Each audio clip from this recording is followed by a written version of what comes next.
pays produit suffisamment de quoi nous nourrir.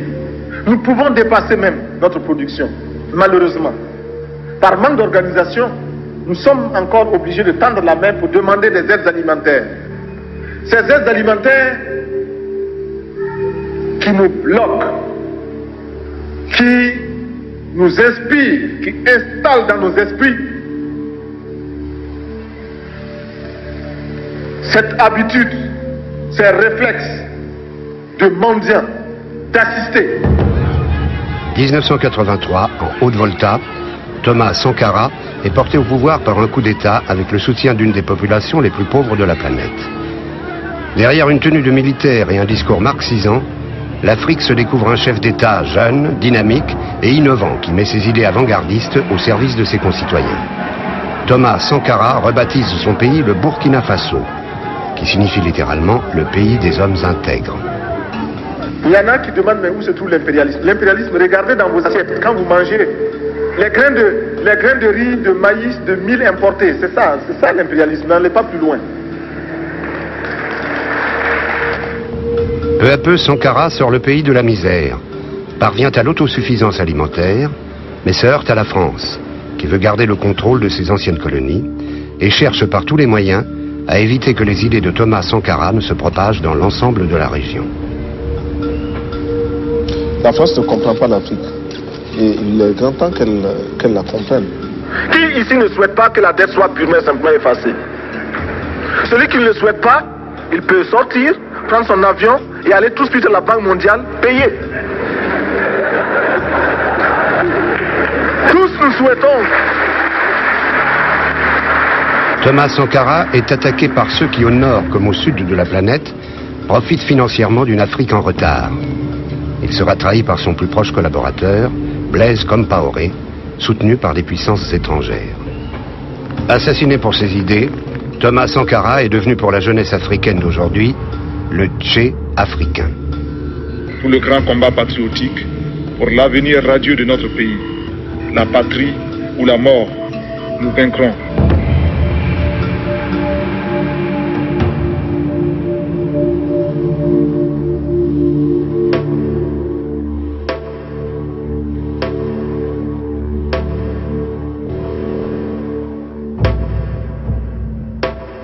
Début des années 80, la Haute-Volta fait partie des anciennes colonies françaises de l'Afrique de l'Ouest. Sans accès à la mer, recouvert au nord par le désert, le pays stagne dans la pauvreté. Le niveau de vie des Voltaïques est catastrophique. Considérés comme une main-d'œuvre à bon marché, ils sont conviés à venir travailler dans le pays voisin, la Côte d'Ivoire, véritable grenier africain, d'où la France tire la plupart de ses richesses tropicales. À travers une succession de gouvernements incompétents et corrompus, la Haute-Volta n'a pas évolué depuis son indépendance en 1960.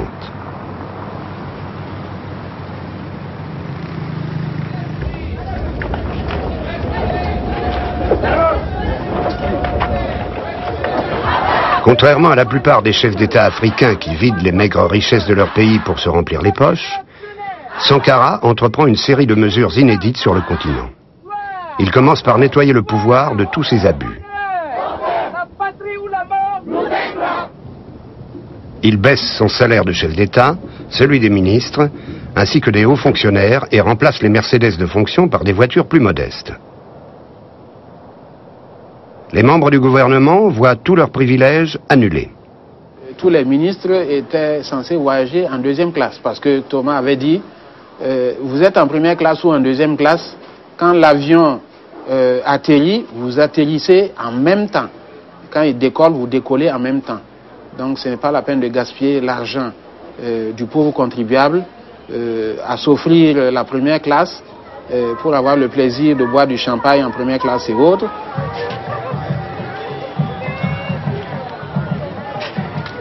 La série de mesures entamées par Sankara change la face du pays. Pour créer un État plus juste, il se donne les coups des franches en s'appuyant sur un programme strict dans lequel les syndicats et partis d'opposition sont interdits. Il met fin à l'impôt colonial et remet en question le pouvoir féodal des chefs traditionnels sur les paysans.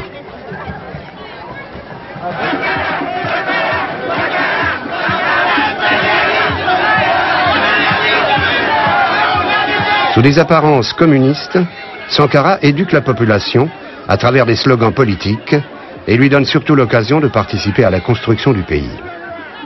Pour pérenniser les idées de la révolution, les plus jeunes sont encadrés au sein du mouvement des pionniers. Les pionniers étaient la base de la révolution. Donc c'est là où on retrouvait la jeunesse qui avait moins de 12 ans, qu'il fallait former idéologiquement et politiquement dès leur jeune âge, de telle sorte que quand ils vont devenir grands, qu'ils soient contre les idées néfastes, ce que nous appelons la voracité, l'égoïsme et l'égocentrisme. Et ils seront les acteurs purs de la révolution en ce moment. La révolution est victoire. L'échec appartient à la réaction et à la contre-révolution. Camarades, l'impérialisme, le néocolonialisme, les élèves réactionnaires, les élèves indisciplinés et paresseux, les professeurs carents, les vomissures de la contre-révolution, les vipères qui s'infiltrent dans nos écoles, les pintades orgueilleuses, les hiboux au regard gluant, l'anarcho-syndicalisme, la petite bourgeoisie affolée, Abba, Abba, Abba. Merci camarades. J'ai trouvé toujours un peu ridicule tous ces bérets rouges qu'on voyait à Ouagadougou. Et une fois, je me suis permis de lui dire, on voit beaucoup trop de militaires ici, c'est pas bon. Je veux dire, c'est pas ça qu'on aime dans une société en mouvement, hein, qui est habitée par une parole aussi formidable que la vôtre. Et il a rigolé, il m'a dit, ah, nous on aime ça, etc., etc. Mais vous comprenez, c'était le jeu, mais c'était pas l'imbécile militaire qui croyait en la violence ou qui croyait en la discipline ou des imbécilités de ce type. C'était conjoncturel, je crois. Quand on a une arme qui peut cracher le feu et la mort, et que l'on peut recevoir des ordres en se mettant en garde à vous devant un drapeau, sans savoir à qui profite cet ordre, à qui profite ce fusil, eh bien, on devient un criminel en puissance qui n'attend que le déclic pour semer la terreur autour de soi. Et combien de militaires sont en train de tourner dans tel ou tel pays, sur tel ou tel champ de bataille, d'amener désolation et crime, mais sans comprendre qu'ils sont eux-mêmes en train de combattre des hommes, des femmes qui luttent pour les mêmes idéaux que s'ils en avaient conscience. Des fils d'ouvriers qui voient leurs parents aller en grève contre des régimes réactionnaires, mais qui, parce qu'ils sont entrés dans l'armée, acceptent de combattre au profit des dirigeants réactionnaires. Cela existe. Donc, un militaire sans formation politique, idéologique, est un criminel en puissance. 1984. Au bout d'une année de réformes fondamentales, une révolution culturelle est en marche. Sankara ne laisse pas les Africains indifférents. Il va plus loin et remet en question une société africaine où les hommes ont toujours dominé les femmes. Ce qui veut dire que nous devons donner à chaque femme un emploi. Nous devons donner à chaque femme le moyen de gagner honnêtement et dignement sa vie. Il crée une véritable secousse, en étant un des premiers chefs d'État au monde à militer pour l'émancipation de la femme.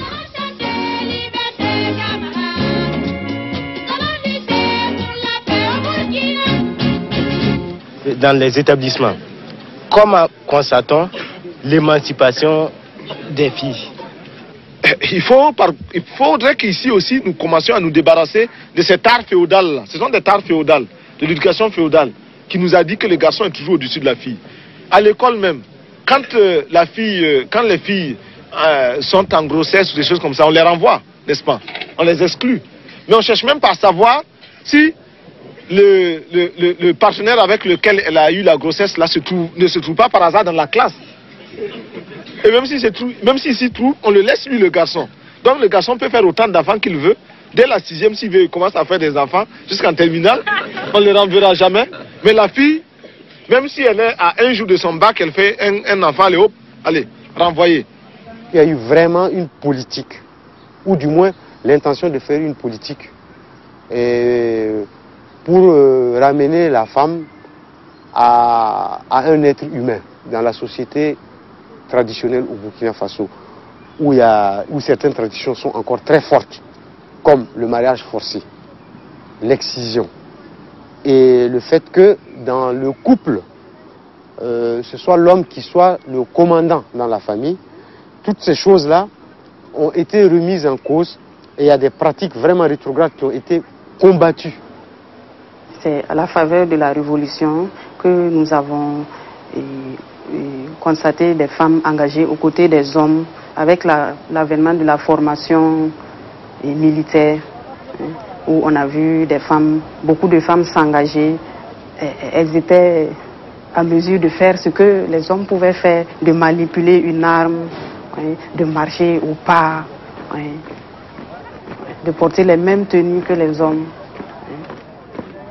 Je crois que c'est le premier chef d'État africain qui a donné des postes aux femmes autres que ministre de la condition féminine. Il avait nommé ministre du plan, ministre du budget, et des femmes extrêmement compétentes, il savait les trouver. À l'occasion de la journée de la femme, le 8 mars, où Thomas a dit que c'est la journée des femmes aujourd'hui, nous allons faire l'exception. Au lieu que c'est la femme qui va tous les jours faire le marché, aujourd'hui c'est leur journée, elles vont rester à la maison et les hommes iront faire le marché à leur place. On a vu les hommes au marché acheter des tomates, des condiments et tout ce qu'il fallait pour la cuisine du jour. Et c'était bien, c'était bien. Se marrer, bon. Les hommes se plaisaient aussi. Et ils ont pu découvrir, puisque cela a amené certains hommes à connaître les réalités des prix sur le marché. Les maris qui battent les femmes, les maris qui torturent les femmes, la patrie ou la mort.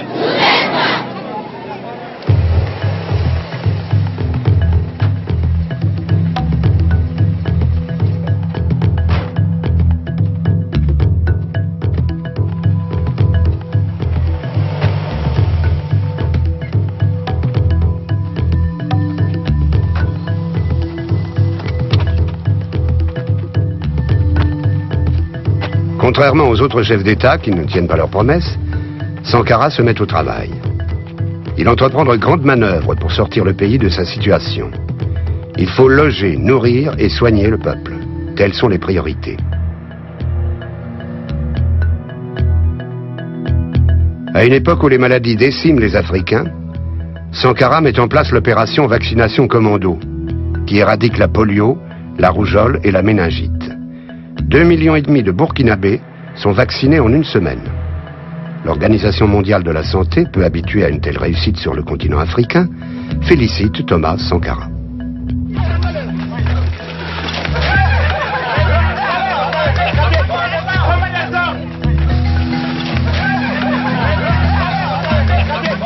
Dans le même élan, Thomas Sankara instaure le sport de masse qui invite chaque habitant à faire du sport une fois par semaine. Avec Blaise Compaoré, le numéro 2 du pouvoir, il n'hésite pas à montrer l'exemple. Les deux hommes participent à des séances de sport collectif avec des militaires, des fonctionnaires ou de simples villageois. Un esprit sain dans un corps sain.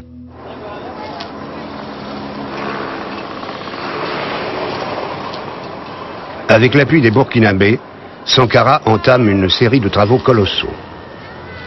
Au milieu des années 80, l'Afrique sort d'une des sécheresses les plus meurtrières de son histoire. Sankara est le premier président à sensibiliser ses concitoyens au problème de la désertification.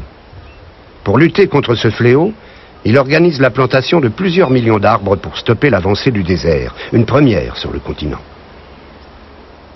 Thomas Sankara était très soucieux de l'environnement et il a pris plusieurs initiatives qui visaient à lutter contre la désertification. Un exemple qu'on peut donner, c'est l'opération Un village, un bosquet. Il s'agissait au niveau de chaque village que les jeunes puissent réaliser un bosquet qui marquerait en même temps leur volonté, disons, d'arrêter, disons, la désertification, de créer le réflexe de reboiser partout où c'est possible de manière à réduire, disons, les effets néfastes et développer d'une manière générale un réflexe de protection de l'environnement. Dans les villes où la population s'abritait dans des taudis, Thomas Sankara lance la construction de logements sociaux et réhabilite les autres quartiers. Il faut aussi aider économiquement la campagne. Alors qu'il est toujours difficile de se déplacer sur un continent où les populations rurales sont oubliées, Sankara désenclave toutes les régions du pays via des projets de routes et de chemins de fer. Il lance ce qu'il dénomme la bataille du rail, la construction d'une ligne qui doit relier Ouagadougou aux mines de manganèse situées au nord du pays à plusieurs centaines de kilomètres. C'est un travail titanesque et le soutien de la coopération se fait attendre. Pour Sankara, c'est l'occasion donnée aux Burkinabés de retrousser les manches. Il n'est plus question de laisser les entreprises étrangères construire le pays. Nous n'avions pas d'argent à l'époque. Alors qu'est-ce qu'on a fait? Nous avions les bras valides, nous avons toute la population qui s'est engagée. Et puis bon, les gens ont posé à main nue et les différents rails. Et c'est comme ça qu'on a fait un certain nombre de kilomètres. Sankara est persuadé qu'il faut utiliser prioritairement les ressources du pays afin de ne plus dépendre des importations. Les projets de Sankara, c'était essentiellement de rendre le Burkina un peu autonome, de lui redonner une forme d'autonomie. Donc, il a appris à ses compatriotes et à l'ensemble des Africains à utiliser les produits du cru, les produits du pays. Notre pays produit suffisamment de quoi nous nourrir. Nous pouvons dépasser même notre production, malheureusement. Par manque d'organisation, nous sommes encore obligés de tendre la main pour demander des aides alimentaires. Ces aides alimentaires qui nous bloquent, qui nous inspirent, qui installent dans nos esprits cette habitude, ces réflexes de mendiants, d'assister. Nous devons mettre de côté ces aides par notre grande production. Il faut réussir à produire plus. Produire plus. Produire plus parce que il est normal que celui qui vous donne à manger vous dicte également ses volontés. Ne consommons que ce que nous contrôlons.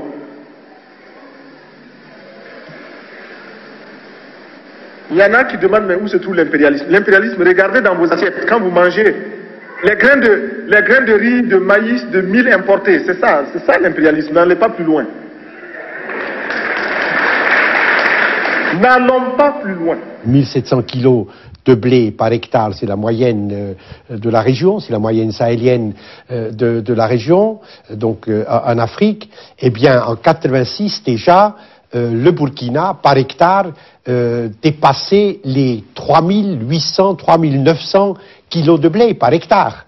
Donc, en Afrique, une réforme agraire, je veux dire, qui impliquait un changement de propriété, les maîtres de la terre perdaient leur pouvoir, l'impôt de captation qui disparaissait et l'engrais qui arrivait, l'irrigation qui arrivait, une efficacité. Il a vaincu la faim, il a fait que le Burkina, en 4 ans, est devenu alimentairement autosuffisant.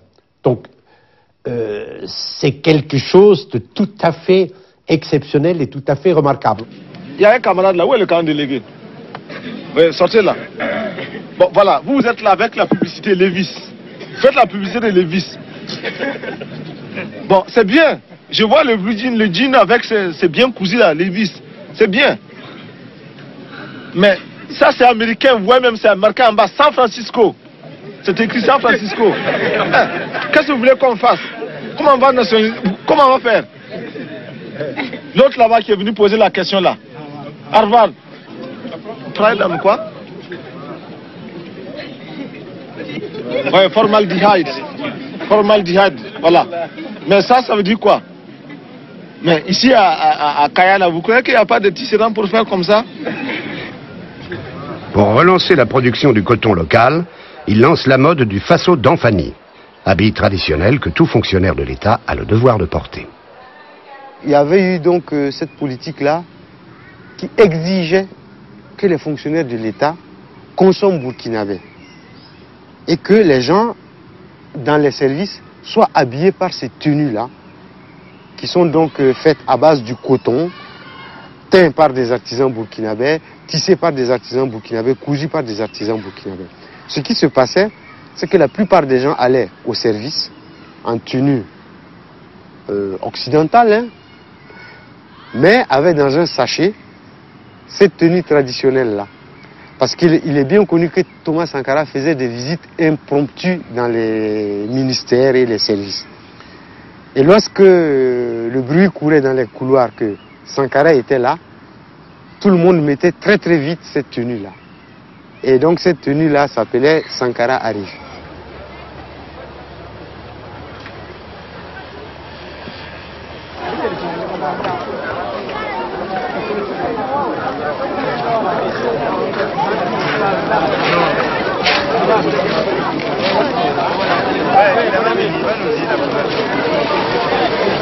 Pour beaucoup d'Africains, un président aussi jeune et aussi novateur est un espoir pour tout le continent.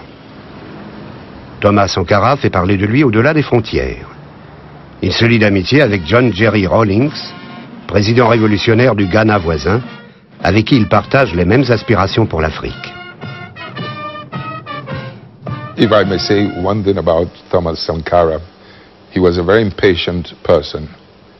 But that's understandable, because when you live in the kind of impoverishment, in the kind of hunger that our people are living in, you cannot afford to be patient, because people can't drink good water, people are hungry, etc. So you have every justification to be impatient.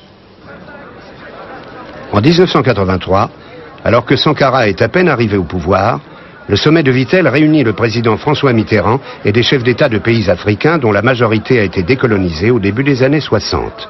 Certains se sentent bousculés par leur propre population, qui commence à adhérer aux idées de la révolution burkinabé, comme Félix Houphouët-Boigny, président de la République de Côte d'Ivoire, à la solde de la France.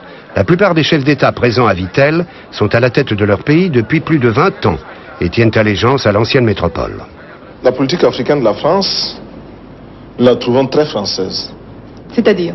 C'est-à-dire qu'elle ressemble aux autres politiques françaises. Hier, la France était dans tel ou tel pays d'Afrique pour soit maintenir un chef, un dirigeant, un ratelé, soit pour débarquer d'une caravelle, un autre que l'on emportait avec soi. Aujourd'hui encore, la France procède ainsi. Pour Sankara, Vittel est l'occasion de se frotter à une alliance qu'il considère de néocolonialiste. Vittel servait, pour utiliser un langage imagé, à réunir autour du roi ses ministres et ses vassaux. Vittel, c'était un peu cela. Rappeler aux chefs d'État africains qu'ils évoluent dans une ère politique donnée qui avait ses lois. Il y avait aussi les fameux réseaux. Réseau FOCA, réseau ceci, réseau cela, bon, les sous-réseaux, les réseaux, et bon, on pouvait faire et défaire les chefs d'État, on pouvait provoquer des grèves qui conduisaient à leur chute dès lors que les budgets des États africains sont alimentés parfois à 50-60% par l'ancienne métropole. Donc c'est une situation de vassalité réelle sur le plan financier autant que sur le plan économique. Je crois vous connaître tous, ou à peu près. Je sais où se dirige votre idéal, quels sont vos choix idéologiques, quelles sont vos amitiés, vos alliances. Et vous avez bien le droit d'avoir une conception différente du monde. Mais moi je vous dis, en engageant que moi, que je pense qu'il ne serait pas bon que tout conflit ou toute difficulté sur la surface de la planète devienne un élément supplémentaire d'une crise Est-Ouest. But the disintegration, the balkanization of the continent created a very complex situation for us. We found ourselves in a crossfire between the East and the West. You know, in a very complex situation that made it very difficult for us to even be Africans. You know, your survival depended on alignment with the East or the West and things like that, but not on your Africanness. Julia Ficatier du journal La Croix. Ma question s'adresse au capitaine Sankara. Je voudrais savoir qu'est-ce que vous avez été chercher à Moscou et à Cuba dernièrement, parce que vos voyages posent aussi question à la France mais aux pays voisins comme la Côte d'Ivoire. Bon, j'ai été à Moscou, j'ai été à Cuba et ailleurs aussi. Je n'ai pas seulement été dans ces pays-là, parce que nous entretenons d'excellentes relations avec ces pays, avec les dirigeants de ces pays. Nous avons des projets qui nous paraissent extrêmement importants pour notre développement. Nous recherchons des partenaires. Si un pays plus proche peut nous éviter un long déplacement jusqu'à Moscou, nous ne voyons absolument aucun inconvénient. Personne ne m'a offert une aide que j'ai refusée. Je ne crois pas. Il me manque seulement un Concorde, hein, parce qu'il y en a qui ont les moyens, c'est tout.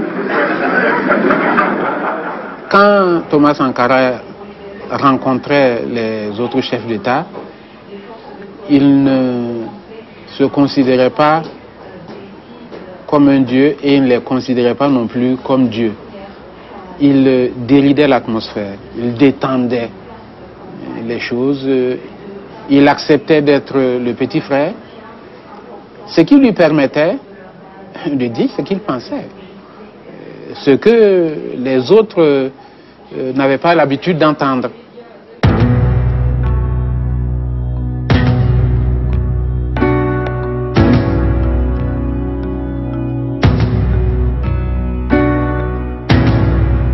Sommet de l'OUA, Organisation de l'Unité africaine.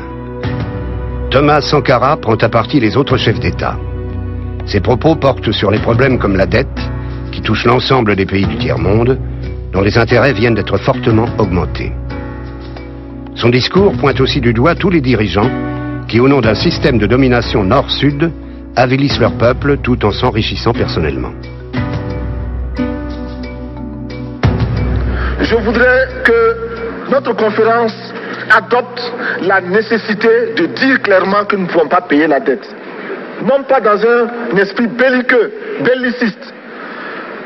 Ceci pour éviter que nous n'allions individuellement nous faire assassiner. Si le Burkina Faso tout seul refuse de payer la dette, je ne serai pas là à la prochaine conférence. Par contre, avec le soutien de tous, dont j'ai besoin, et quand nous disons que la dette ne saurait être payée, ce n'est point que nous sommes contre la morale, la dignité, le respect de la parole. Parce que nous estimons que nous n'avons pas la même morale que les autres. Entre le riche et le pauvre, il n'y a pas la même morale. La Bible, le Coran, ne peut pas servir de la même manière celui qui exploite le peuple et celui qui est exploité. Il faudrait alors qu'il y ait deux éditions de la Bible et deux éditions du Coran.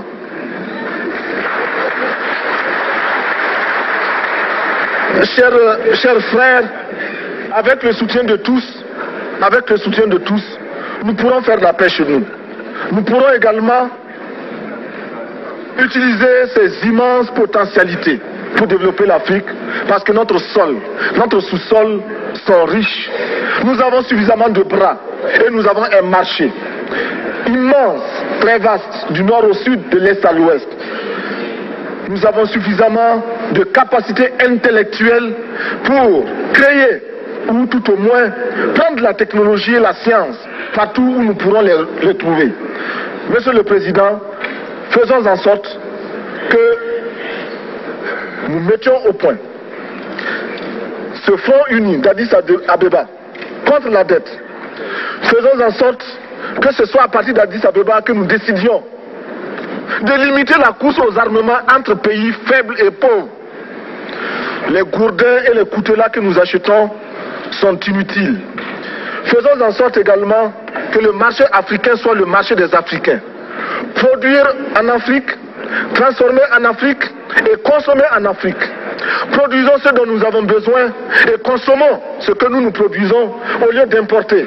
Le Burkina Faso est venu vous exposer ici la cotonnade produite au Burkina Faso, tissée au Burkina Faso, cousue au Burkina Faso pour habiller les Burkinabés. Ma délégation et moi-même, nous sommes habillés par nos tisserands, nos paysans. Il n'y a pas un seul fil qui vienne de l'Europe ou de l'Amérique. Je ne fais pas un défilé de mode, mais je voudrais simplement dire que nous devons accepter de vivre africain. C'est la seule façon de vivre libre et de vivre digne. Je vous remercie, Monsieur le Président. La patrie ou la mort, nous vaincrons.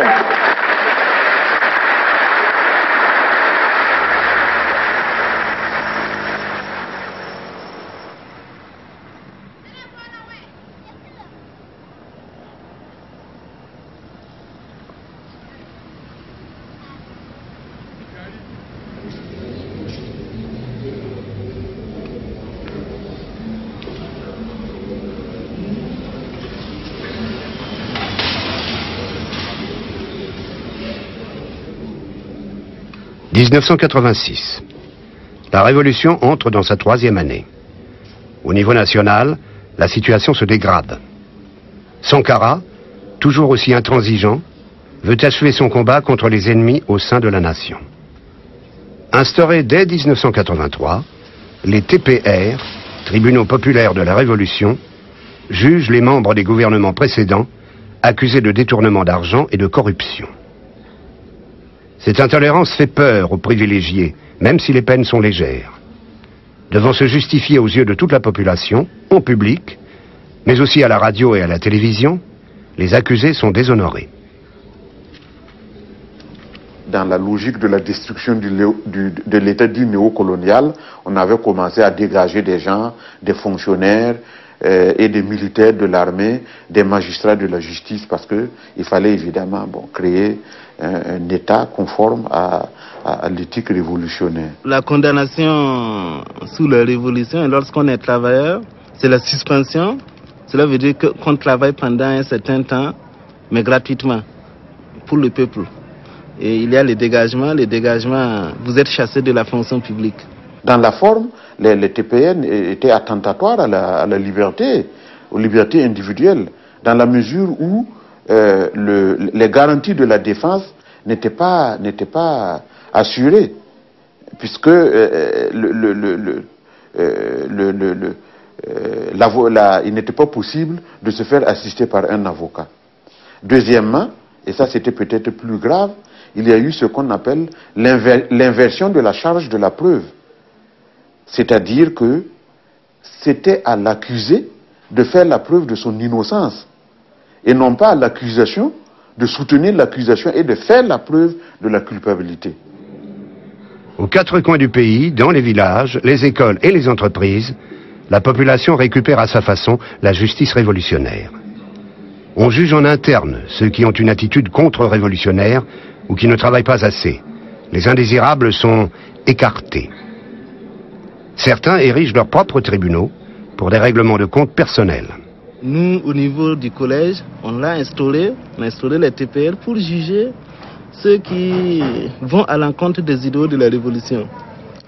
Beaucoup de nos camarades sont passés au TPR au collège. Et nous avons également dénoncé notre directeur et puis un professeur de français et bien d'autres professeurs. Et à chaque fois, on nous écoutait, mais il a fallu régulièrement faire des aménagements parce que l'ambiance révolutionnaire, tout ce qui se passait, faisait que on peut ne pas être objectif. La révolution commence à pointer ses limites. L'interdiction des syndicats et des partis d'opposition empoisonne l'existence de certains, dont un grand nombre d'enseignants qui s'associent et organisent une grève. Coincé dans son modèle politique, Sankara ne fait pas de concessions et ordonne le licenciement des grévistes. Une des premières grèves qui a été réprimée, c'était la grève des enseignants. Les enseignants du primaire.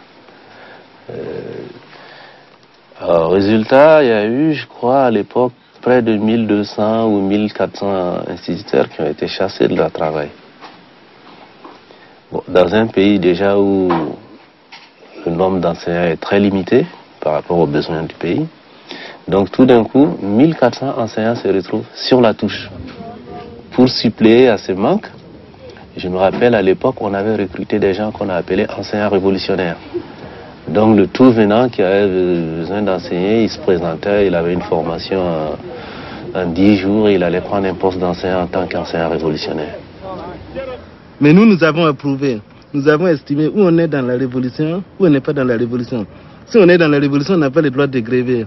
On a les assemblées générales, on a beaucoup d'instances où on peut s'exprimer. Si tu vas gréver, tu vas faire la grève, ça veut dire que tu es contre la révolution. Nous, on te met dehors. C'est tout à fait normal. En tant que jeunes, nous, on avait approuvé. Les enseignants sont remplacés par de jeunes diplômés sans la moindre expérience. Le résultat est catastrophique. Pourtant, depuis son arrivée au pouvoir, Sankara pense à la formation des populations. La patrie ou la mort, nous vaincrons. La patrie ou la mort, nous vaincrons.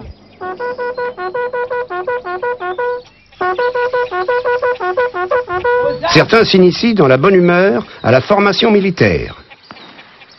Le but, mettre en place des comités de défense de la révolution, les CDR.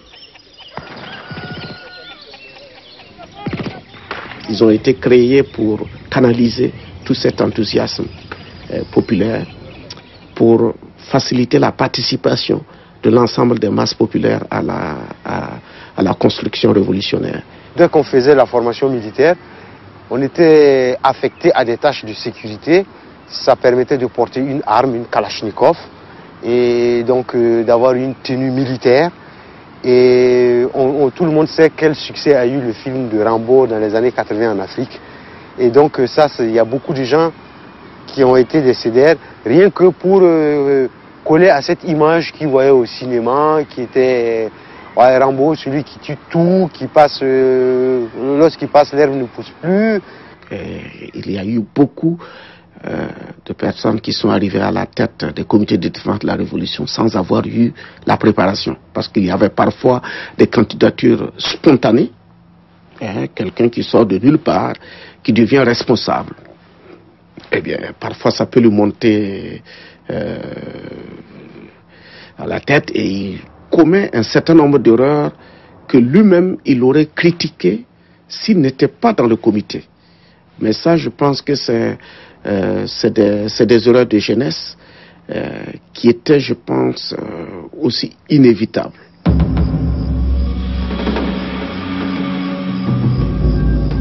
Un ras-le-bol se fait sentir au sein de la population. Profitant de certains décrets nécessaires au maintien de l'ordre, les comités de défense révolutionnaire font du zèle.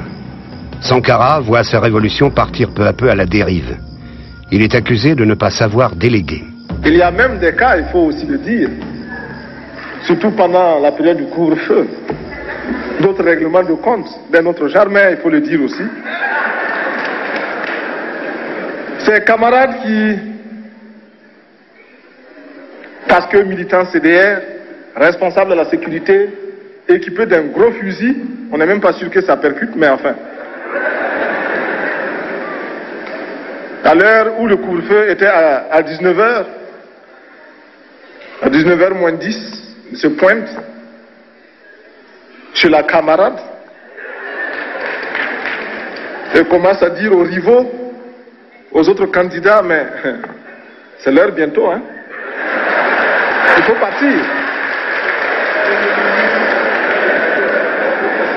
Il faut partir. Si vous ne partez pas, on vous enferme. Et oui, il y en a qui ont demandé que le couvre-feu soit maintenu pour qu'il puisse régner. Eh bien, nous avons levé le couvre-feu pour que nous soyons tous à égalité. Et ceux qui doivent échouer par leur incapacité échoueront.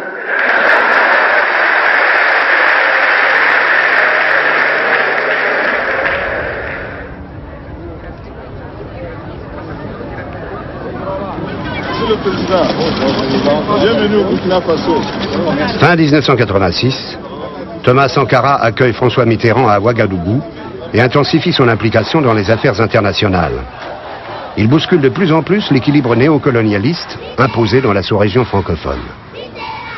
Le terrain est miné, car la France vient de recevoir la visite de Peter Botha, président de l'Afrique du Sud, qui refuse de sortir son pays du régime raciste de l'apartheid.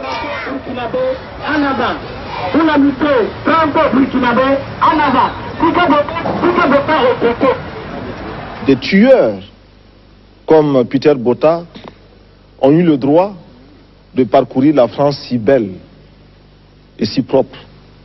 Ils l'ont taché. Ils l'ont taché de leurs mains et de leurs pieds couverts de sang. Et tous ceux qui leur ont permis de poser ces actes en porteront l'entière responsabilité ici et ailleurs, aujourd'hui et toujours. Je suis comme lui. Et il dit ce qu'il pense, je le dis aussi. Et je trouve que dans un certain nombre de ses jugements, il a le tranchant d'une belle jeunesse et le mérite d'un chef d'État totalement dévoué à son peuple. Et moi, j'admire ses qualités qui sont grandes, mais il tranche trop aussi. Il va plus loin qu'il ne faut, à mon avis, qui me permettent de lui parler du haut de mon expérience. Les rapports entre Sankara et la France vont s'envenimer quand, après les élections législatives françaises de 1986, le président François Mitterrand doit partager le pouvoir avec la droite. Jacques Chirac, nommé Premier ministre, rappelle aux affaires africaines Jacques Foccart, célèbre monsieur Afrique de De Gaulle, dont il revendique les idées néocolonialistes. C'est l'occasion pour la droite française de renouer le contact avec les présidents de son réseau et de reprendre le dessus dans la gestion des affaires africaines. Félix Houphouët-Boigny, le président ivoirien, digne représentant de cette coopération France-Afrique, instrumentalisé par le réseau de Foccart, voit venir l'occasion de se débarrasser de la révolution burkinabé. Et l'homme qui était chargé du lien, du contact avec le président Houphouët-Boigny, c'était Blaise Compaoré. Et il est apparu assez rapidement que c'était son dauphin. Il n'aimait pas du tout Sankara, qui était un homme incontrôlable, imprévisible, dans un pays où il y avait quand même, avec lequel ils avaient beaucoup de liens de subordination, certes, puisqu'ils considéraient que les Burkinabés, à l'époque les voltaïques, étaient là pour travailler pour les Ivoiriens, mais raison de plus pour contrôler un peu la situation là-bas et avoir son homme à Ouaga. Et donc, il était clair qu'il avait désigné déjà Blaise, et c'est même lui qui lui a présenté son épouse actuelle. Et donc, Blaise lui doit beaucoup.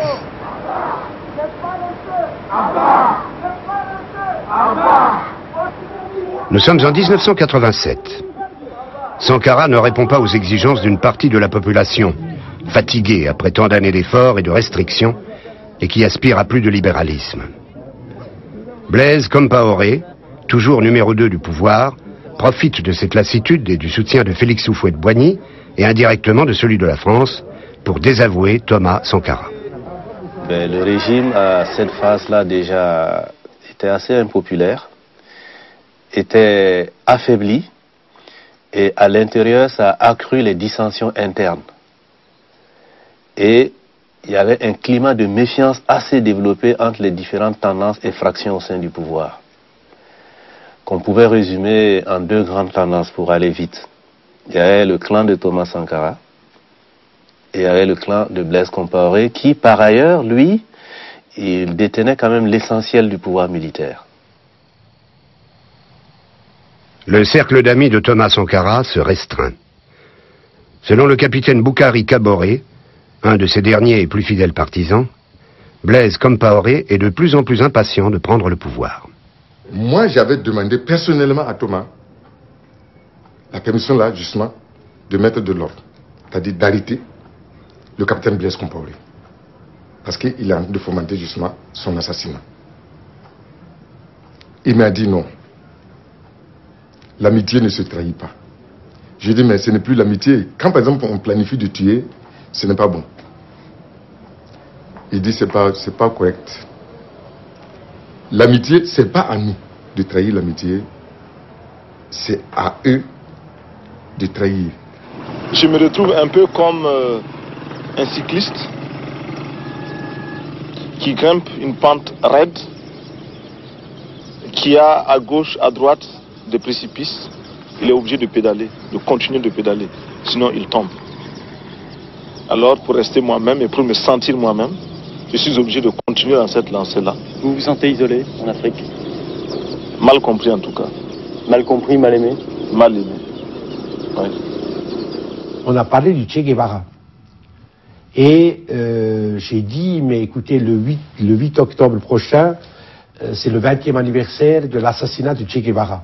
Et presque toute la nuit, on discutait du Che et de la manifestation de souvenirs. Et tout à coup, ça je me souviens, comme si c'était hier, il me regardait, il me dit, il est mort à 39 ans. Est-ce que moi, comme le Che, est-ce que j'arriverai à 39 ans? Et puis, la conversation a repris. Une sorte de prémonition de la mort. Il n'est pas arrivé à 39 ans.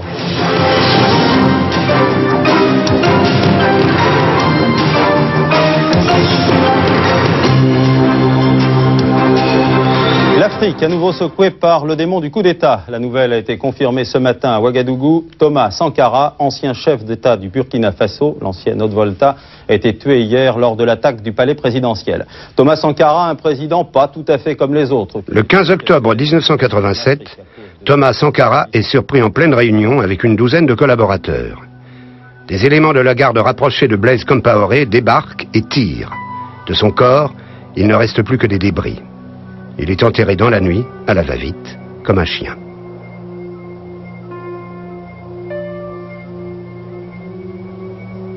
Thomas savait très bien qu'il devait mourir. Et je pense qu'il a accepté le suicide parce que quelque part aussi, ça fait une grandeur. Et une fois encore, je viens pour dire que c'est un grand homme. Ceux qui sont contre lui, ils peuvent au moins accepter ça. Parce que un homme qui accepte de mourir pour être plus grand, alors là, ça, il faut reconnaître en cette personne-là comme une valeur. C'est un journaliste français de l'AFP qui était à Yaoundé et il disait que c'est la première fois de sa vie qu'il circule dans la ville et il croise des gens en train de pleurer à grosses larmes. C'est-à-dire que tu croises une centaine de personnes comme ça, des dizaines de personnes dans la rue qui pleurent. Et quand on se renseigne, on dit non, ils viennent d'apprendre l'assassinat de Sankara. Donc, tout vous dit, c'est pas seulement le Burkina Faso qui a ressenti ça. Je crois que le Burkina Faso était mort les jours qui ont suivi, mais c'est toute l'Afrique. Dès le lendemain, Blaise Compaoré s'autoproclame président. Devant la presse internationale, il cherche à se disculper de la mort de son meilleur ami. Vous avez des regrets? D'avoir perdu un ami, bien sûr.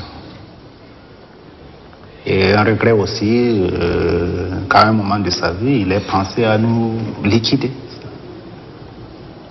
Dommage. Ouais, c'est un peu...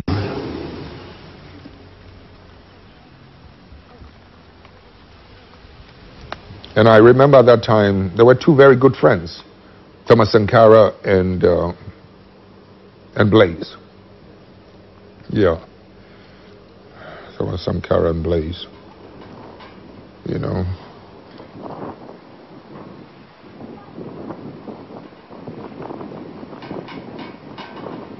Blaise Compaoré reste insensible face à l'émotion de tout un continent. Il institue ce qu'il appelle la rectification de la révolution et fait croire à la pérennité des idées de Sankara. En réalité, il ramène le pays dans une politique de coopération. Les gouvernements français et ivoiriens le félicitent. L'image de Sankara est traînée dans la boue.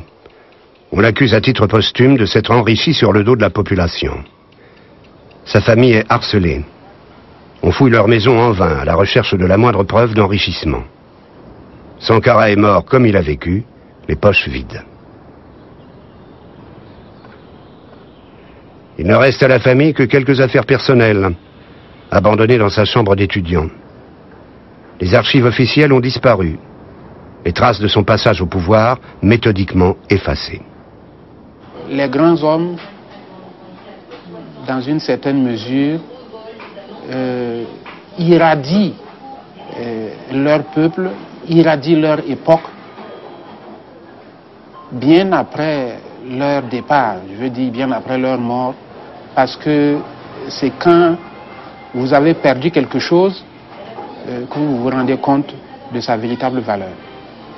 C'est une des figures importantes au niveau du continent africain qui continue d'être citée pour son exemplarité, pour son courage, pour son intégrité, pour sa créativité, pour son refus de l'afro-pessimisme d'une manière générale.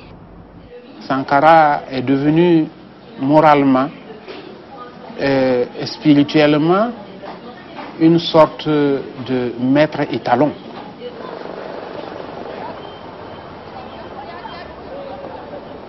Avec le temps, pour les Burkinabés, mais aussi pour l'ensemble des Africains, la mort de Thomas Sankara est devenue le symbole d'un gâchis, avec l'amertume d'avoir raté l'occasion, celle de sortir du gouffre. Sur la cité endormie, un vautour a plané dans la nuit, et de sa voix, oui de sa voix lugubre, il a troublé le silence de la nuit. Et tous les hommes encore ensommeillés se sont dressés comme au cri d'une alarme. Et le vautour a repris son vol, il est reparti, je ne sais où.